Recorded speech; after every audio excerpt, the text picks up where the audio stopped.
Колку луѓе гледате на екранот? А сега? Ова видео се однесува на веродостојноста на информациите, поврзани со настани на кои има масовна посетеност. Новинарите што се присутни на вакви настани секогаш имаат можност да дадат проценка за тоа колку луѓе присуствувале. Оваа бројка е важен податок, бидејќи дава информација за тоа колку одредена музичка група е омилена, колку луѓе се противат на одредени политики и бараат промена, или пак колкава поддршка има некоја политичка партија.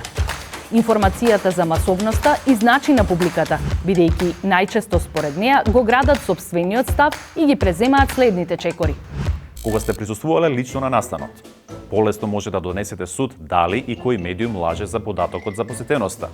Но можност за манипулација постои, ако се информирате исклучиво преку медиумите. Проблемот кому да му верувате настанува тогаш кога различни медиуми за ист настан даваат различни податоци. Например, ова се фотографии од протестите на студентскиот пленум во 2014 година. Тогаш студентите се организираа против најавените реформи, барајќи да се слушне нивниот глас за поквалитетно образование. Она што беше збунувачки е дека повеќе медиуми објавуваа различна бројка за присутноста на протестот. Едни велеа дека имало 10.000 студенти на протестот, други околу 5.000, трети 100.000. За истиот настан, бројките се толку многу различни, што ќе ве збунат и нема да сватите колку навистина луѓе имало на протестот. Работата на новинарот не е да ги брои еден по еден присутните на настанот, но не сме да си дозволи да манипулира со бројката.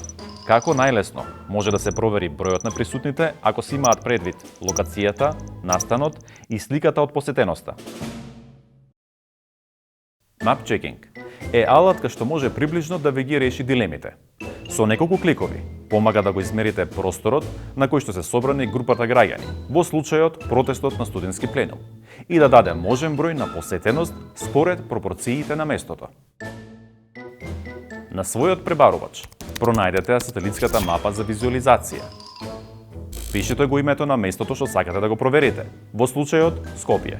Откако сателитот ќе го најде бараното место, обидете се да ја најдете локацијата каде што се одржувал настанот, во случајот делот пред зградата на владата.